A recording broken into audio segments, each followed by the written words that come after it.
बहुत परेशान हो गए हैं, बहुत पिगमेंटेशन हो गई है। 5 साल से, 7 साल से, 10 साल से, 20 साल से पिगमेंटेशन है। लाखों रुपए खर्च कर दिए हैं, लेकिन समझ नहीं आ रहा कि ये ठीक कैसे होंगी। बहुत सारी क्रीम्स भी लगा ली हैं, डॉक्टर से ट्रीटमेंट भी ले लिया है, सब कुछ कर लिया है। हर दूसरा तीसरा कमेंट यही होता है कि दी बहुत परेशान हो गए हैं, प्लीज बताइए क्या करना है। बहुत सारे लोगों ने हमारे चैलेंजेस से जुड़ के जो है अपनी पिगमेंटेशन जो है वो ठीक कर रहे हैं।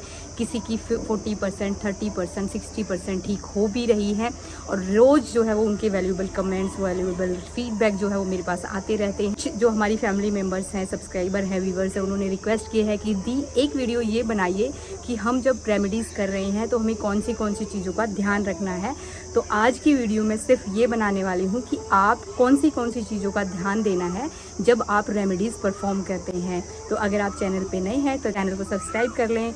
मेक श्योर कि आपने मुझे इंस्टाग्राम पे फॉलो किया हो वैल्यूएबल रील्स के लिए, और फेसबुक पे भी। सबसे पहली बात, अगर आप कोई भी रेमेडी परफॉर्म करते हैं, होम रेमेडी परफॉर्म करते हैं, तो आपकी स्किन किसी भी स्टेज पे जो है वो डिहाइड्रेटेड नहीं रहनी चाहिए, चाहे वो इंटरनली हो गया या एक्सटर्नली हो गया। इंटरनली अपनी स्किन को लिक्विड इंटेक लेके अपनी स्किन को जो है आप हाइड्रेट रखेंगे। उसमें समर ड्रिंक्स हो गई, जो भी आपकी लस्सी हो, कोकोनट वाटर हो गया, पानी, नॉर्मल पानी हो गया, या कोई भी और आप स्मूदी भी आप प्रेफर करते हैं जिसमें वाटर कंटेंट ज़्यादा होते हैं, फ्रूट्स हो गए, ये आपको भरपूर मात्रा में लेने हैं। एक्सटर्नली आप कर सकते हैं अपनी स्किन में हाइड्रेशन के लिए आप अच्छा मॉइस्चराइज़र यूज़ करेंगे हर स्टेज पे। अगर आपको कहीं पे भी ये लगता है कि मेरी स्किन थोड़ी सी भी मुझे ड्राई फील हो रही है, तो ऐसा नहीं होना चाहिए। ये सबसे पहला स्टेप है जब आपको ध्यान देना है कि आपको अपनी स्किन को ड्राई फील नहीं कराना है। अगर आप कोई भी रेमेडी परफॉर्म करते हैं, कहीं से भी आपने देखी है, डजेंट मैटर, बट अगर आप रेमेडी परफॉर्म करते हैं तो आपकी स्किन किसी भी टाइप से ड्राई नहीं फील होना चाहिए। सेकंड जो चीज़ है वो ध्यान देने वाली ये है कि किसी भी टाइप से आपको अपनी स्किन को जो है वो रब नहीं करना है। अगर आपको कहीं पे भी ये लगता है कि रब करने से मेरी स्किन जो है वो बहुत ज़्यादा इरिटेट हो रही है, या उसमें हीट प्रोड्यूस हो रही है, या मुझे रबिंग करने से पिंपल्स आ रहे हैं, दाने आ रहे हैं, बहुत सारे लोगों के मेरे पास मैसेज आ रहे हैं। बहुत आप लोगों ने कमेंट भी देखे होंगे, दूसरे तीसरे कमेंट यही होते हैं कि दी हमारे फेस पे दाने आ रहे हैं। वो इसलिए आ रहे हैं, एक सबसे बड़ा रीज़न कि आप लोगों ने अपनी स्किन को पहले ही जो है वो इतना क्रीम्स वगैरह ये सब लगा के, या बहुत सारा कुछ लगा के इतनी ज़्यादा उस डिहाइड्रेटेड कर लिया है, उसको स्किन को बहुत ज़्यादा सेंसिटिव बना लिया है। तो उसकी वजह से अगर आप कुछ भी लगा रहे हैं उस पर, तो आपको रिएक्शन हो रहा है। तो इसलिए मैं आपको कह रही हूँ, आपको कुछ भी उस पर रब नहीं करना है। इन केस अगर आपको ऐसा कुछ होता है, तो मेरी स्किन पे तो ऐसा कुछ हुआ नहीं। स्टार्टिंग में मेरे स्किन पे दाने हुए थे पैक लगाने से, मैंने दिखाया भी आपको वीडियोस में, इस तरीके के दाने हुए थे, लेकिन वो 3-4 दिन में उसी पैक से ठीक हो गए थे। तो आपको करना क्या है कि अगर आपको बेसन वगैरह से या चावल के आटे से, इस ऐसी चीज़ों से, या कोई भी रबिंग वाली चीज़ है उससे आपको प्रॉब्लम हो रही है, प्लीज़ अपनी स्किन को जो है वो बिल्कुल भी रब नहीं करेंगे। अगर फेस वॉश करना है, जस्ट अप्लाई जो भी इंग्रेडिएंट बताए गए हैं, वॉश ऑफ इट। इससे ज़्यादा आपको करने की ज़रूरत नहीं है। ऐसा कुछ बहुत आपकी स्किन पे जो है वो, आप कहीं ऐसे जगह पे काम नहीं करते हैं कि आपकी स्किन पे बहुत कुछ चिपक गया है या कुछ ऐसा हो गया है। जस्ट अप्लाई करेंगे। अप्लाई करने में भी आपका स्किन थोड़ा सा तो मतलब रब होता ही है, हल्का सा, उतना काफ़ी है। और उसको 1 से 2 मिनट के लिए रख के आप वॉश कर सकते हैं, जिसको भी प्रॉब्लम हो रही है। जिसको प्रॉब्लम नहीं हो रही है वो 20-30 सेकंड के लिए, कुछ मतलब 40-50 सेकंड के लिए अपना फेस को रब करके उसको छोड़ के वॉश कर सकता है। जब भी आप कोई रेमेडी परफॉर्म करते हैं, मेक श्योर कि आप अपनी स्किन टाइप के जो है प्रोडक्ट यूज़ करें। उसमें हमेशा ये ध्यान देना है, अगर आपको बहुत अच्छा रिजल्ट चाहिए अपनी स्किन पे, तो अपनी स्किन टाइप के प्रोडक्ट जो हमेशा मैं रेकमेंड करती हूँ। अगर आपको नहीं पता है तो प्लीज़ वीडियो में आप डिस्क्रिप्शन में लिंक है, वीडियो जाके देखिए, आइडेंटिफाई करिए अपनी स्किन को, देन डिसाइड करिए कि आपके लिए कौन सा मॉइस्चराइज़र अच्छा है, कौन सी सनस्क्रीन अच्छी है। होता क्या है कि अगर रेमेडीज़ बहुत अच्छी परफॉर्म करते हैं, लेकिन सपोर्टिव ट्रीटमेंट में आप अपनी स्किन टाइप के प्रोडक्ट यूज़ नहीं करते हैं, तो उससे आप इसे रिज़ल्ट एक्सपेक्ट कर रहे हैं वो आपको नहीं मिलेगा। इसलिए मैं हर वीडियो में आप लोगों से रिक्वेस्ट करती हूँ कि प्लीज़ मेक श्योर कि आप अपनी स्किन कंडीशन, स्किन टाइप के हिसाब से जो है अपनी जो भी प्रोडक्ट हैं वो उनको सेलेक्ट कीजिए। आपका डेली का बाहर जाने का रूटीन है और आप रेमेडी परफॉर्म कर रहे हैं, तो उससे आपकी स्किन जो है वो ज़्यादा रिएक्टिव हो जाती है। किसी भी मतलब हम लोगों को पता है कि इससे हमारी स्किन जो है वो रिएक्टिव हो जाती है।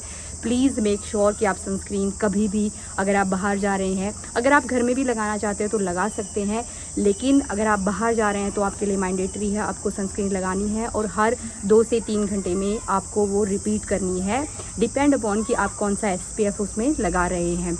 तो आपको ये ज़रूर करना है। अब मान लेते हैं कि अगर आप रेमेडीज़ कर रहे हैं, रात को आपने अपनी स्किन बहुत अच्छे से रिपेयर की, बहुत अच्छे से इसको पैम्पर किया, बहुत अच्छे से उसको प्लम बनाया, और सुबह आप ऐसे ही जो है वो सिर्फ मॉइस्चराइज़र लगा के या बिना मॉइस्चराइज़र के सिर्फ सनस्क्रीन मतलब कुछ भी ऐसा स्किन केयर किया नहीं और बाहर चले गए, तो आप क्या कर रहे हैं कि एक स्टेप आगे जा रहे हैं स्किन को अच्छा बनाने के लिए और 2 स्टेप पीछे आ रहे हैं।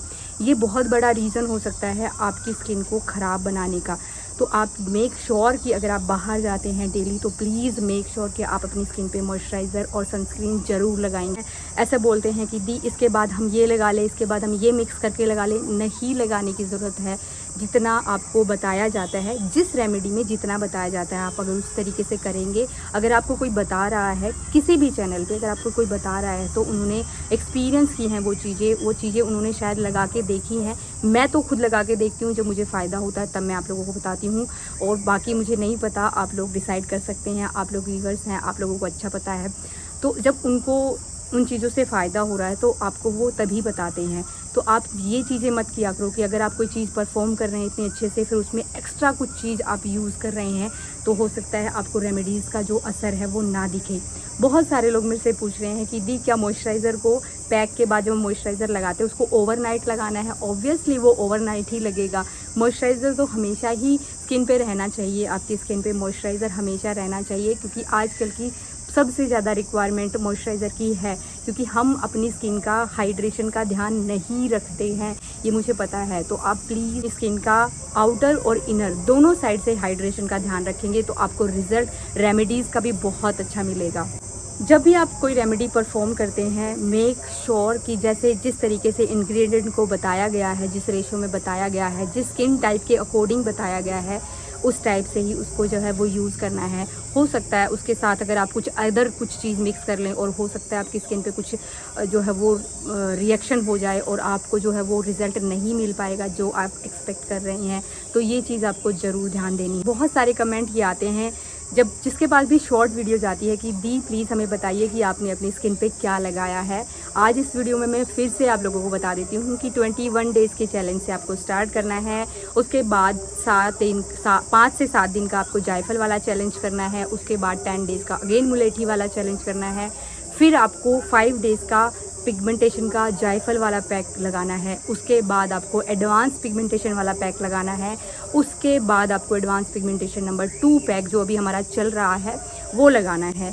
अभी एक्चुअली मेरा 1-2 दिन बीच में मिस हो गया था, क्योंकि मेरी बेबी जो है, आप लोगों को पता है कि मेरे घर में जैसे आप देख पा रहे होंगे, घर में कंस्ट्रक्शन का काम भी चल रहा है और मेरी बेबी थोड़ी सी, उसकी तबीयत भी थोड़ी ज़्यादा ही ख़राब हो गई थी और मैं अकेली हूँ उसको संभालने के लिए। तो इस वजह से मैं वीडियोज़ मतलब 1-2 दिन मेरा स्किप हो गया था, तो मेरा 1-2 दिन बढ़ गया। लेकिन उस दिन भी मैंने अपनी स्किन को साफ़ करके घी लगाया है रात को।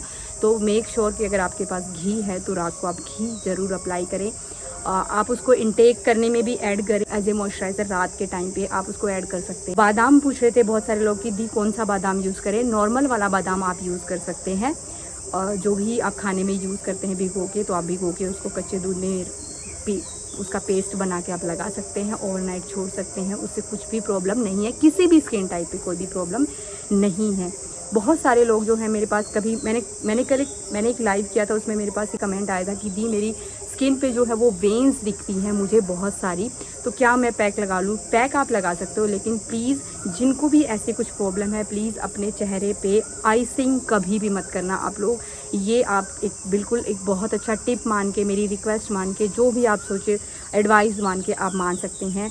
तो अभी जो है थोड़ी लाइटिंग, मतलब आप देख रहे हैं मैं बाहर वीडियो शूट कर रही हूँ तो थोड़ा सा अंधेरा सा हो रहा है। आई होप वीडियो हेल्पफुल रही होगी। अगर इससे रिलेटेड क्वेश्चन होंगे तो आप कमेंट बॉक्स में पूछ सकते हैं। मिलते हैं नेक्स्ट वीडियो में, तब तक आप अपने रेमेडीज़ परफॉर्म करते रहिए। नेक्स्ट जो रेमेडी होगी मैं आपको लोगों को बता दूंगी। तब तक अगर आपका पैक ख़त्म हो जाता है, जैसा मेरा बीच में स्किप हो गया, तो अगर आपका पैक ख़त्म हो जाता है तो प्लीज़ आप मुलेठी वाला पैक जो है वो स्टार्ट कर देना 1 या 2 दिन का गैप देके, और मैं न्यू पैक आपके साथ में अपडेट कर दूँगी।